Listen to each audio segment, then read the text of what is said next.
자, 제 옆에는요.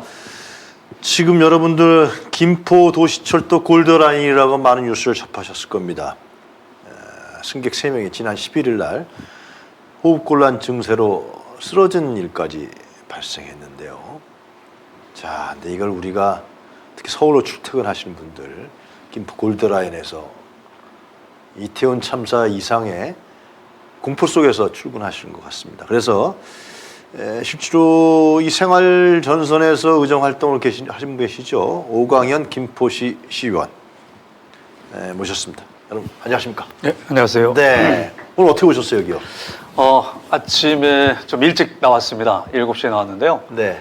오늘은 이제 꼭 제 위치를 잘 몰라서 네. 내비를 켜고서 자가용으로 왔습니다. 아, 저거 타고 안 오시고요? 네네. 그 자주 타십니까 골드라인? 제가 뭐 출퇴근할 때는 이용하지 않을 정도로 가까운 거리에 있기 때문에 의원들과 함께 여러 차례 탔었습니다. 네. 실상이 어떻습니까? 굉장히 심각하고요. 그게 그 노선이 그러니까 김포에서 어디까지 오는 거죠? 저는 지금 10개 역입니다. 이제 최초의 김포공항까지 오는 역인데요. 네. 즉 뭐 매일같이 이태원 참사가 일어나고 있다라고 하는 게 이제 주민들의 얘기입니다. 그래요. 그래서 10개 구간 중에서 가장 밀집도가 높은 데가 285% 정도. 그러니까 보편적으로 보면은 네. 2항짜리인데요. 네. 사후역, 풍무역, 고촌역, 그 다음에 이제 김포공항역입니다. 네. 이 세 개 역이 혼잡률이 가장 높은데 공교롭게도 제 지역구이기도 합니다. 그러세요. 네, 네. 네. 지역구니까 뛰셔야겠죠, 이제. 네, 맞습니다. 그 표 좀 보여주세요. 지금 1월 11일부터 쭉 해서 나오는 게 있는데요. 이걸 좀 시청자분들이 보시면서 의원님이 좀 얘기해 주시면 더 좋을 것 같습니다. 예. 지금 1월 11일 날은 메스꺼꾸 어지러움, 1월 20일 날 의식 잃음, 네. 1월 27일 표 준비 안 됐나요? 좀 이따 얘기할까요? 예. 1월 27일 날 열차 내 쓰러짐, 2월 6일 과호흡, 의식 잃음, 승객 쓰러짐, 네. 호흡곤란, 뭐 계속 있네요 이게. 네. 거의 매일입니다. 예, 올 들어서 네. 이제 뭐 4월인데 네. 18건이나 이제 사건이 있었고요. 네. 이 뭐 통계상으로 잡혀져 있지 않은 게 훨씬 더 많죠, 사실은. 그래서 지금 공항역에 119 구급대가 이제 얼마 전부터 와 있습니다. 아예요? 주둔을 하고 있죠. 네. 아예요? 네. 이걸 출근하러 이걸 타야 되는 거예요? 그렇죠, 맞습니다. 그러니까 아마도 그 지하철이라고 있는 도시들 중에서 또 여러 노선들이 있는데 가장 혼잡률이 높은 걸로 제가 알고 있고요.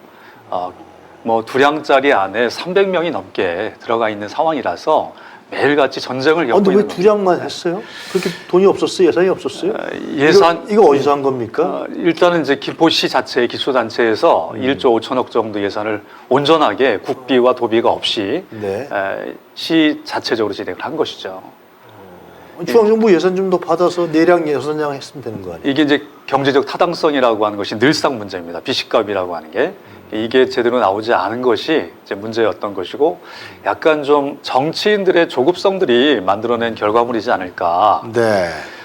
이제 뭐 시장 선거라든가 해당되는 이제 선거 과정 속에서 네. 이 교통 수단이라고 하는 것이 시민들의 관점이 아니라 정치인들의 어떤 성과를 해당된 시기에 만들어내야 되겠다고 하는 어떤 그 과잉된 공약들이 네. 이런 결과까지 만들어냈다. 누가 한 겁니까 이거?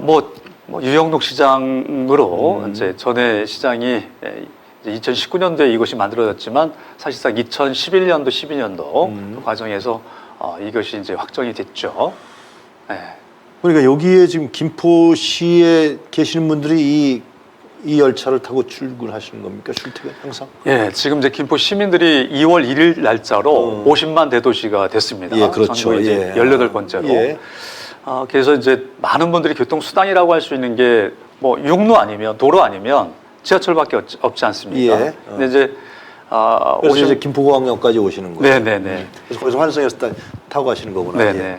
근데 대략 하루에 타시는 분들이 대략 8만 명, 10만 명 가까이 됩니다. 하루 전체. 네네. 출퇴근 시간에 또 집중되죠. 네. 그러니까 보편적으로 저희가 일반적인 경전철은 적자 노선들이 대부분입니다. 네. 우이선이라든가 뭐 용인에도 마찬가지 네. 그렇고요. 네. 근데 김포만은 적자가 아닌 상황이에요. 그러니까 적자가 아니라고 하는 것은 그만큼 많은 분들이 타신다는 얘기죠. 경제적 타당성이라는 걸 내세워서 시민들은 죽어나가는 거구만. 그렇죠. 완전히. 그래서 이건 이제 많은 분들이 이게 올 들어서의 사건 사고도 이렇게 많이 있지만 네. 오늘도 아마도 이제 7시 반부터 8시 반 정도까지 1시간 정도죠. 예. 출근 시간이 러시아어가 집중되는 시간이. 예. 그래서 8시 반 정도 되면 공항에 호흡 곤란으로 이제 쓰러지는 분들이 아마도 오늘도 그런 상황들이 연출되지 않았을까 표 그런 준비됐으면 생각이 좀 듭니다. 보여주세요. 이게 언제부터 이렇게 된 겁니까? 지금 김포 인구가 이제 50만이 됐고 네. 이제 아니, 언제부터 이러한 현상이 나타나요? 이러면서 뭐 시작부터 거의 그렇게 됐다고 생각하시면 됩니다. 2019년도에 골드라인이 만들어졌으니까요. 예. 최근 들어서는 더욱더 이제 코로나가 완전히 이제 방역이 해제되고 네.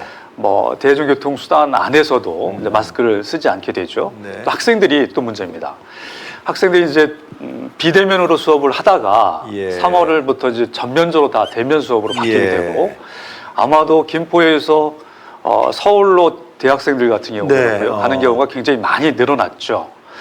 그래서 3월에 사실상 70번 그 셔틀버스를 조금 분산 효과를 노리고자 네. 진행이 됐었는데 이게 뭐 예측이 저는 이제 벌써 또 비껴갔다고 생각이 됩니다. 그래서 3월달 또 이제 직접 학교로 가는 학생들 문제. 아니, 그러면 지금 의원님 말씀 들으면 네. 지금 거기에 구급차가 대기하고 있다는 거예요? 네네 김포공항 그렇습니다. 철도역에? 네, 맞습니다. 그런 전철역 처음 보시죠? 그 시의회에서는 의원님은 어떤 활동을 그런 문제에 대해서 이거는 말이 안 되는 거 도대체 이해가 안 가는데 이게 이제 그 예. 의회에서는 열심히 저희들이 계속 뭐 저희들이 요번에 작년 6월 1일 날 지방선거 때 야당이 됐죠. 네. 국힘당 이제 시장이 들어서고 또 중앙정부도 물론 이제 윤석열 정부로 바뀌었습니다만 네. 지방정부 저희가 14석 중에서 7석입니다. 의석이 예. 절반인데 그래서 제가 부의장을 맡고 있는데 예. 강력하게 빠르게 제가 3월 5분 발언도 직접 했었습니다. 네. 그래서 골드라인 정말 안전합니까? 라고 하는 주제로 얘기를 했었는데 빠른 대처를 좀 요구를 했었습니다. 근데 이게 계속 안 들어먹어요? 네, 그게 쉽게 대처가 안 되고 있습니다. 왜 그 사람들 왜 안 하고 있습니까? 뭐 예산도 부족하다라는 것도 있고 지방 정부가 갖고 있는 한계성들이 좀 있는데 네. 중앙 정부에서 이 부분에 대해서는 한강 신도시 2기 네. 신도시가 만들어져서 신도시가 만들어지면 기본적인 게 교통입니다. 교통이 먼저 기반 시설이 되어야 되는데 그렇죠. 김포는 그것이 기초 단체에서 해결을 다 한 거예요. 신도시만 만들어 놓고 네. 이제 후대책이 없었던 겁니다. 네. 자, 앞으로 어떻게 하실 겁니까 이거? 저는 4월 10일 날 그 호흡 곤란 환자들이 3명이 발생이 됐어요. 네. 그게 이제 기사화되고 네. 저도 이거에 대한 심각성들을 이제 의회에서도 많이 얘기했습니다. 그래서 네. 많은 매스컴에서 이 문제에 대해서 이제 많이 보도가 되고 있고 그랬죠. 예. 4월 14일 날 아침 7시 40분에 네. 원희룡 장관이 직접 왔습니다. 왔어요? 그래서 오셨어요. 그래서 김병수 시장과 대강이 그 관계자들이 같이 와서 30분 정도 회의를 했다고 합니다. 뭐라고 네. 얘기하고 갔어요? 그러니까 뭐 지금 많이 언론에 나오고 있는 뭐 수륙 양형 버스에 대한 얘기들이 후에 나왔습니다. 그다음 리버버스라고 해서 네. 전혀 뭐 실현 가능성이 없는 것들의 안들이 뭐 오세훈표 공약이다라고 나오고 또 원희룡 장관이 그런 부분에 대해서 뭐 어쨌든 대안이라고 제시를 하고 있는 것들이 비현실적인 것들이죠. 그래서 네. 이게 30분 동안 얘기해서 그게 해결이 되겠습니까? 그러니까 저는 근본적인 대책들은 이제 예. 빠르게 5호선에 대한 광역철도가 들어와야 됩니다. 지금 김포는 작년에 발표가 됐지만 컴팩트 시티라고 해서 윤석열 정부의 1호 주택 문제 해결 안으로 택지 개발 사업 중에서 220만 평을 이제 김포에다 만들겠다라고 얘기를 했습니다. 그래서 4만 6천 세대가 또 들어오는 것으로 지금 공약을 이제 발표를 했습니다. 작년에 현 정부가 국토부에서 발표를 했는데 이 교통 대책이 사실 5호선을 바로 또 얘기를 했어요. 근데 이게 10년 이상 걸립니다. 빠르게 뭐 예타 면제를 통해서 저는 예비 타당성이라든가 경제적 타당성에 대한 뭐 시간들을 좀 더 빠르게 면제가 된다면 좀 더 빠르게 됩니다. 자, 그렇다면 좋습니다. 그러니까 그건 장기적인 대책이고 네네네. 중앙정부와 이제 결국 얘기를 단기적으로 좀 제가 여쭤보고 싶은 거예요. 네.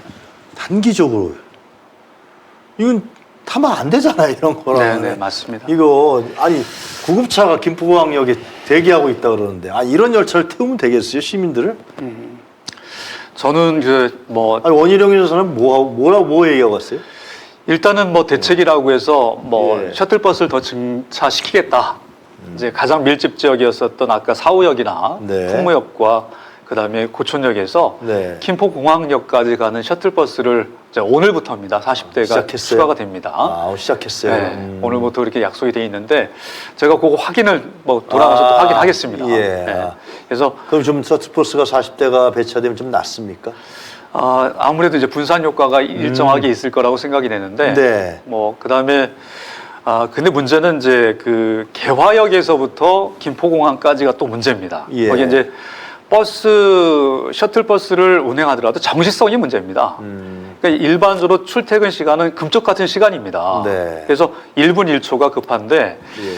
지하철은 어쨌든 간에 꽉꽉 밀리더라도 정시성이 확보가 됩니다. 네. 정확한 시간에 도착을 하죠. 그렇죠. 예. 그런데 이 그 셔틀버스는 전용 차선, 버스 전용 차선이 운행되지 않으면 불가능합니다. 근데 아직 버스 전용 차선이 아니에요.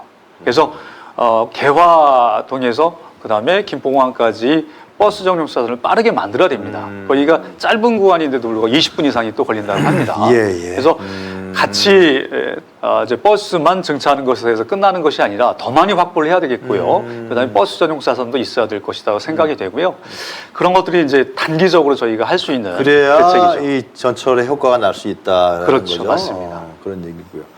또 뭐 그러면 이제 셔틀버스 40대 되면은 어느 정도 나아지는 겁니까? 다른 대책이 필요하지는 않습니까? 다른 대책이 또 필요하죠. 근데 저는 지금 2장이라면서요? 네, 맞습니다. 4량으로 6장으로 좀 늘리면 안 돼요? 그게 이제 다른 분들이 이제 많이 그런 말씀을 하시는데 그건 단기적으로 가능할 것 같은데? 이게 그 3량, 4량 정도로 늘릴 수 있는 그 플랫폼이 문제입니다. 플랫폼이 지금 이제 김포 지하철은 이제 40m 정도 깊이가 깊습니다. 위에서부터 파고 들어간 것이 아니라 터널 형태로 진행이 된 겁니다. 그러다 보니까 플랫폼이 두량으로만 이렇게 붙박이도 돼 있습니다. 애초에 설계를 희한하게 했구만. 맞습니다. 누가 했습니까? 그때 시장이 누구예요? 뭐 유영록 시장이라고 이번에 이제 국힘당 뭐 이렇게 국회의원 후보로 나오려고 하는 분인데 그렇게 그걸 참 애들 소꿉장난도 그렇게는 안 하겠다. 어떻게 2장으로 해놔 그거를. 그래서 인구의 예측에 대해서 예. 실패를 한 것이고 아까도 말씀드렸지만 이게 선출직에 있어서 어떤 성과를 빨리 내고 싶어하는 과잉된 공약들 그다음에 성과의 조급성 이런 네. 것들이 이제 만들어낸 네. 과오지 않나 이런 생각이 듭니다. 네. 자, 그럼 앞으로 어떻게 시의회에서는 어떻게 계획을 어떻게 갖고 계십니까? 시의회에서는 이 부분에 대해서 저희가 면밀하게 계속 분석하고 체크할 것입니다. 그래서 네. 아까도 말씀드렸던 것 외에 DRT라고 하는 것도 있고요. 그러니까 뭐 이래서 주민들이 직접 몇 시까지 와달라고 하는 것을 요구하면 네. 버스가 바로 정시에 오게 되는 것이죠. 뭐 DRT라고 해서 이게 경기도에서 진행을 하고 있는 건데 네. 빠르게 아까 말씀드렸던 밀집 지역, 혼잡률이 높은 지역에 빠르게 알겠습니다. 투입을 좀 했으면 좋겠다라는 생각이 들고요. 그다음에 여러 가지 방법들 중에서 저는 이게 아까 말씀드렸던 40대 버스뿐만 아니라 뭐 80대까지도 얘기가 나오고 있습니다. 근데 이제 시에 있어서 예산이 좀 부족한 면이 있어요. 네. 그래서 도와 시가 또 이걸 매칭을 해야 된다고 합니다. 그렇겠네요. 이제 이럴 경우는 재재난과 관련된 것이다라고 저는 그렇게 생각이 되고 매일같이 이렇게 압사 사고가 일어나는 것을 중앙정부에서 대폭적으로 뭐 예산을 좀 지원해 주시면 네. 버스도 좀 더 많이 증차하고 해서 조기에 빠르게. 국회의원이 누굽니까? 지금 김주영 국회의원입니다. 김주영? 네. 이제 국민의힘 사람이 아닙니다. 저희 민주당이에요? 민주당입니다. 네. 그럼 뭐 하고 있어요, 그럼? 적극적으로 이제 우리 국회의원님께서도 그렇게 이제 나서서 김주영? 네네. 저는 이제 한국노총 위원장 하셨던 분이시고요. 네네. 예. 네. 알겠습니다. 알겠습니다. 할 일이 많으시네요. 네네. 예, 뛰어다니셔야 될 것 같고. 겨울 멀리까지 나오셔서 대단히 아침에 감사드립니다. 네. 앞으로 많은 활약 기대하겠습니다. 네, 감사합니다. 네, 지금까지 김포 골드라인 문제를 갖고서 우리 김포시 시의원인 오광현 또 시의회 부의장 오광현 의원님과 함께했습니다. 감사합니다. 네, 감사합니다. 네, 고맙습니다. 예. 자, 여러분들 오늘 유용한 뉴스 코멘터리 어떻게 보셨습니까? 오늘 좀 생활상의 문제를 여러분들과 좀 오늘 뒷부분 후반부에 한 것 같습니다. 우리 김포 골드라인 문제 그리고 간호법 제정에 관련된 문제 여러분들 아마 깊이 있게 얘기 들으시지 않았을까라는 생각이 드는데요. 특히 초반부에 김종대 의원의 일갈 이건 굉장히 너무 심각합니다. 한미 정상회담 이제 오늘부터 출발한다 그러는데 일주일 동안 무슨 일을 하고 올지 하여튼 걱정밖에 들질 않습니다. 그러나 즐기라 그러잖아요. 예, 아까 김종대 의원께서 마음 편히 즐길 수는 없을 것 같습니다, 여러분. 자, 내일 저희들 유용한 뉴스 코멘터리 내일은 우리 정치 파이터 기다리고 있고요. 그리고 김용민 국회의원이 출연하십니다. 내일 아침 8시에 여러분 다시 찾아뵙겠습니다. 여러분 고맙습니다.